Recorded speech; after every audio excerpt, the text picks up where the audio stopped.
I'm thinking about getting married. I thought he had just come home after a long time, but then he said he had something important to tell me. I looked intently at my son, who sat up straight with seriousness on his face. Oh, really? The first words out of my mouth were rather mundane. Congratulations. Will you introduce her to me soon? I asked, trying to wear the biggest smile. Yet Kevin still seemed tense. Is there something he's worried about? Kevin, after looking down for a moment, lifted his eyes and faced me firmly. The woman I'm seeing is divorced, and she has a child who just turned 3 this year. His words hit me like a punch to the gut. And here I was, just moments ago, letting the joy sink deep into my heart. So, she's a single mom. Yeah? Kevin responded with a stern voice, which told me that he probably imagined my reaction. You do realize what it means to marry a single mom, right? Kevin bit his lip and nodded. I know. I want to take care of both her and her child. Hearing the determination in Kevin's voice, I wanted to believe him. But at the same time, memories of a crying young Kevin and angry shouts flashed back. Can you really love the child as your own? This isn't something you can just decide on a whim, you know. I'll make them both happy. I promise. I need a moment to think. Mom, please meet her first. We'll talk later. Even though I didn't doubt Kevin's determination, I couldn't help but feel conflicted. I quickly left the living room, as if escaping. I entered my bedroom, sat on my bed without turning on the lights. It's so damn loud. A voice I thought I had forgotten echoed vividly in my mind. It was 25 years ago. I, too, raised Kevin as a single mother. I divorced after discovering my husband's affair and eventually met a seemingly kind man. He seemed like the one. With that thought, I married for the second time. However, once we lived together, he couldn't tolerate Kevin's crying and started to get angry every time Kevin cried. Stop it. Kevin's not even 2 years old. Well, do something about it. You're his mother, aren't you? Such fights became frequent. One day, I saw him about to strike Kevin. My baby is getting hurt. In a panic, I shielded Kevin and received the blow to my face. How could you do that? I was just trying to discipline him. You don't hit a child. He's not my kid. Those words felt like a bucket of cold water was thrown on me. I felt a chill and a rush of anger. I can't stay here. Thinking this, I quickly packed up, grabbed Kevin, and left in a hurry. My parents passed away when I was young, so I raised Kevin on my own from then on. I worked during the day and picked him up from the daycare on my way back to our small apartment. Day in and day out, I was exhausted. The voice of that man who tried to hurt Kevin and Kevin's words from earlier echoed in my head. I don't think Kevin would become like that, but I truly know the hardships of raising a child that isn't your own. Suddenly, warmth returned to my hand. The warmth of young Kevin's hand. Even when I was dead tired after work, holding hands with Kevin would slightly ease my feelings. His soft, slightly damp hand would grip mine tightly. Remembering that, my emotions gradually calmed down. I let out a sigh, stood up, and opened the dresser. Upon doing so, something inside the dresser made a rustling sound. It was a bell. A bell combined with a hairband designed to be wrapped around the wrist. It's slightly misshapen, with the knot tying it to the hairband twisted in a peculiar way. Kevin used to cry a lot. He'd cry if he fell, cry if I didn't give him attention. He just cried a lot. When doing chores, my hands would be full. I tried various ways to soothe Kevin during these moments. The most effective was the sound of the bell.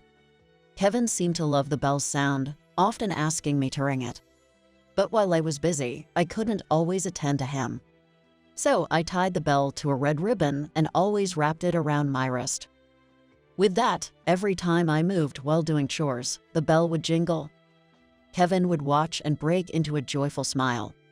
This bell was also popular among neighborhood kids playing in the park.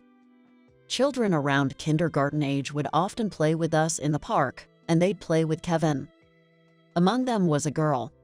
She seemed to like taking care of others, especially Kevin. Once she noticed Kevin's fondness for the bell, she made one similar to mine and proudly played with Kevin using it. This hairband with a bell was a gift from her.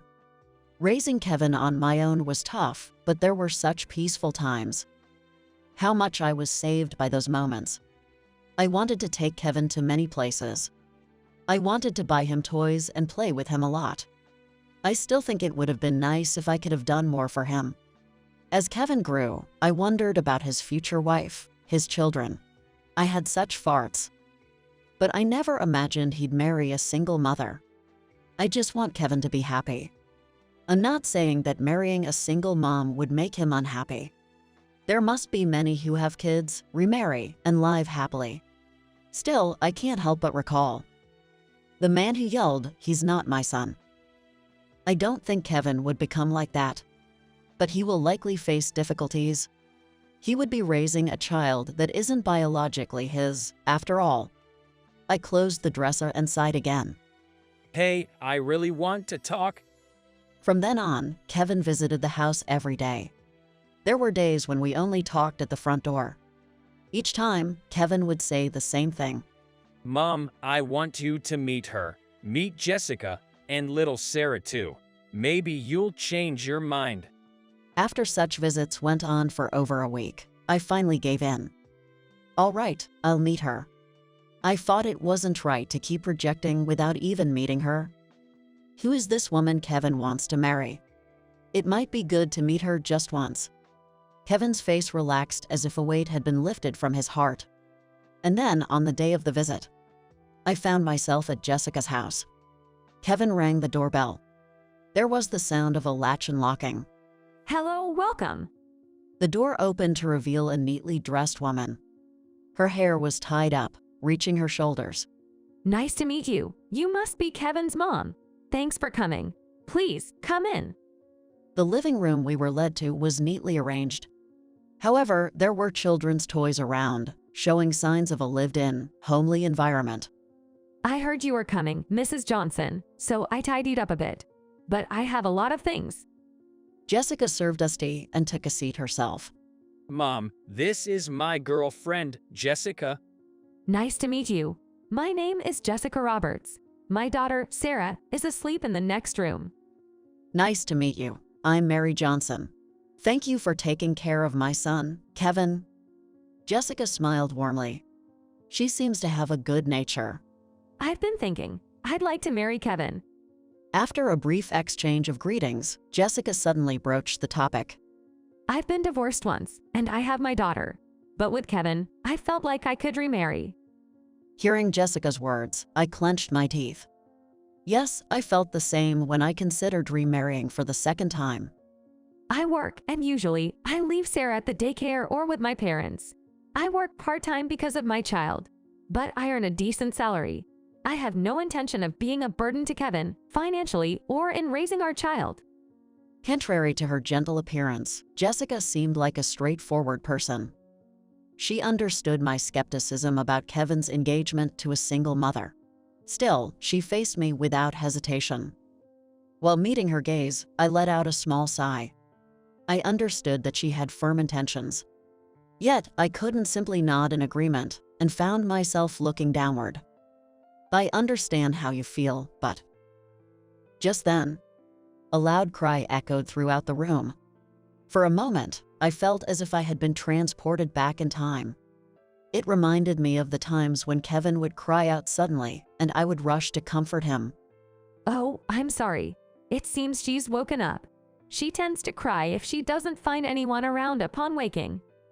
Jessica quickly stood up and headed for the adjacent room. As the door opened, the cries became clearer.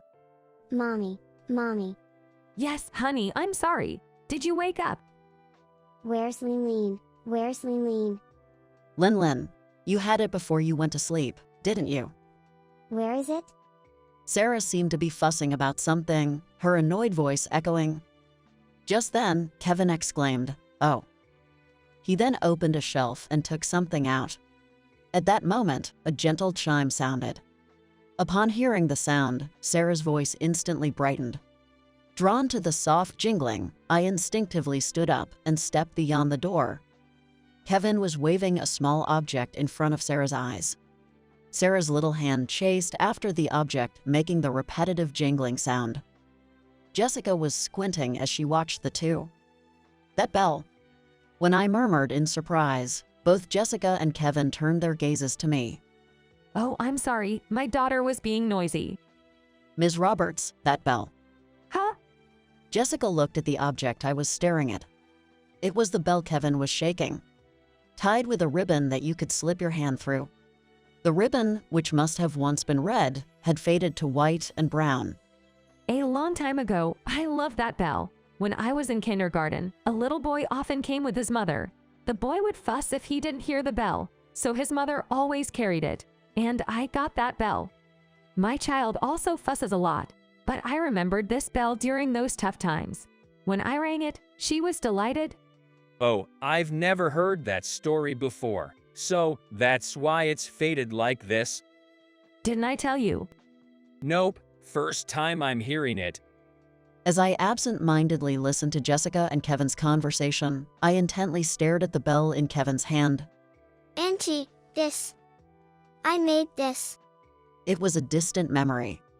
A young girl, still speaking with a childlike tone, had given me that bell. In front of teary-eyed Kevin, she happily rang the bell. The moment the sound echoed, Kevin's eyes sparkled and he reached for the bell. Could such a coincidence be real? "That bell, I made it." I blurted out, and Jessica looked up with a tilted head. Huh? Seeing that she understood what I meant, Jessica's eyes widened in shock.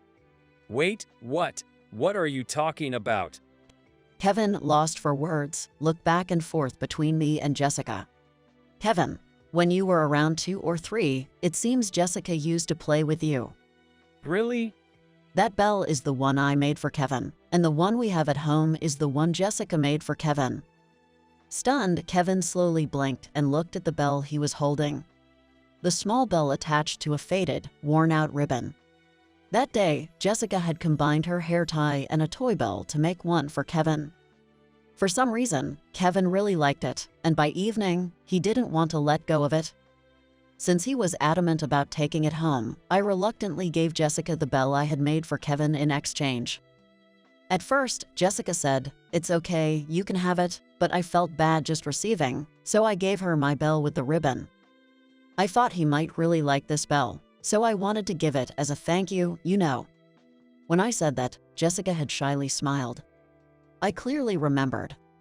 That shy smiling girl. Indeed, Jessica resembled that girl. So things like that really happen, huh? Kevin murmured in astonishment. We've met before, haven't we? Jessica chuckled amusingly, a light laugh escaping her lips. It might be a stretch, but if there's such a thing as destiny, this could be it. Where's the jingle? Perhaps missing the sound of the bell, little Sarah stretched out her hand eagerly. In a rush, Kevin began ringing the bell. Sarah's mood brightened instantly, her laughter reminiscent of a jingling bell. Seriously, you're always in such high spirits. Jessica commented with a laugh, as Kevin brushed back some hair that was stuck to Sarah's forehead. Sarah's been sweating. Maybe she'd better change clothes. Maybe. Sarah, which outfit do you want? Mousy one. Mousy, which one's that? Probably the one with the character. I'll go get it. Watching the two of them interact, I bit my lower lip. How wonderful, I thought. To work together like that, raising a child as a team. How great it would have been if I could have done that with Kevin. Amidst their shared laughter, Sarah was also smiling. The epitome of a cheerful, happy family. It was a sight I'd longed for and never managed to have. Could these two achieve it? If there truly is such a thing as fate, maybe I should start believing in it. In Kevin, and in the woman Kevin chose. "Kevin, Ms. Roberts." I called out, and the two turned to look at me. "I approve of your marriage." Their eyes widened, and then they gifted me with their most radiant smiles. The wedding took place a few months later. It wasn't a grand ceremony, as both Kevin and Jessica had mentioned not wanting anything extravagant. They just dressed up and took family pictures. Before the photo shoot, when Kevin emerged dressed in a tuxedo, I couldn't help but chuckle. "What's so funny? Sorry if I don't look good," he said, a bit irritated, but it wasn't that he looked bad. He looked great. It just felt a bit odd seeing him like that. Jessica was stunning in a pristine white dress, crowned with flowers. Jessica's parents held Sarah. He was dolled up in a pink dress. Now everyone please gather for the family photo. The photographer called out. Kevin gestured for me to join. Mom, over here. As I approached, I turned to Jessica. "Jessica, here." I took Jessica's hand, gently enclosing her fist with my own. With wide eyes, she opened her hand to see what I had placed there. Inside was a hair tie with a bell, handmade by Jessica. Seeing the jingling bell, Jessica let out a shy smile. Jingle, jingle. Sarah cheered in delight at the sound of the bell. Granny, jingle. Overwhelmed by emotion, I caressed her head. All right, everyone, look this way. Called by the photographer, everyone faced the camera. I had a strong feeling that from this point onwards, they'd find even more happiness.